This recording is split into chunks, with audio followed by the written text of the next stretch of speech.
आपण कौन प्रत्येक थर विफल होउछन्ति कि ताले चलंतु आज आम गीतार एही 5टी शिक्षा विषय रे जानिबा। जदि आपण मध्य बारंबार पराजयर सम्मुखीन हेउछन्ति तेबे आपणकु गीतार एही 5टी कथा जानिबा उचित। एही कथा गुड़िक आपणक चिंताधारा को परिवर्तन करिवो एवं आपणकु सफलता आड़कु नहीं जिवो। जेतेबेले आपण जीवन रे बारंबार विफल हेबा आरंभ करंती सेतेबेले मन भांगिबाकु लागे। एमिति लागुछि जेपरि किछि ठीक हेबो नाही, किंतु एपरि समय रे आमकु ठीक पथ देखाउथुबा जिनिस पढ़िबा उचित। भागवत गीता रे भगवान श्रीकृष्ण एपरि अनेक शिक्षा देइछन्ति जहा आमकु कष्टकर समय रे उत्साहित करे। गीतार शिक्षा केवल धार्मिक जिनिस नुहे बरं जीवन को सठिक दिग्दर्शन देउथबा ज्ञान। जदि आपण मध्य बारंबार पराजयर सम्मुखीन हेउछन्ति तेबे आपणकु गीतार एही 5टी कथा जानिबा निहाती उचित। एही जिनिस गुड़िक आपणक चिंताधारा को परिवर्तन करिवो एवं आपणकु सफलता आड़कु नै जिवो। गुड आफ्टरनून आपन समस्त को मो तरफ नमस्कार। आशा करछि आपण माने समस्त भलरे थिबे। ताले चलंतु वीडियो आरंभ करिबा।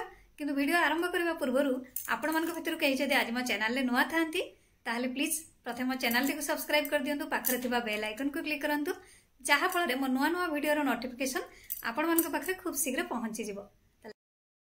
प्रथम रे तो तुमरो काम कर, फलाफल विषय रे चिंता कर ही नाही।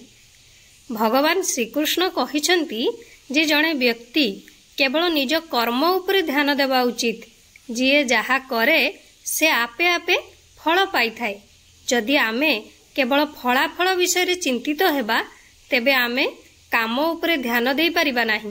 तेणु कठिन परिश्रम कर एवं बाकी भगवान के उपरे छाड़ी दियो। तुमर मन को शांत रख। आम मन कौन चिंता करे ताहा द्वारा आमर जीवन गढ़ी थाए। जेतेबेले मन अस्थिर थाए निष्पत्ति गुड़िक भूल हो जाए।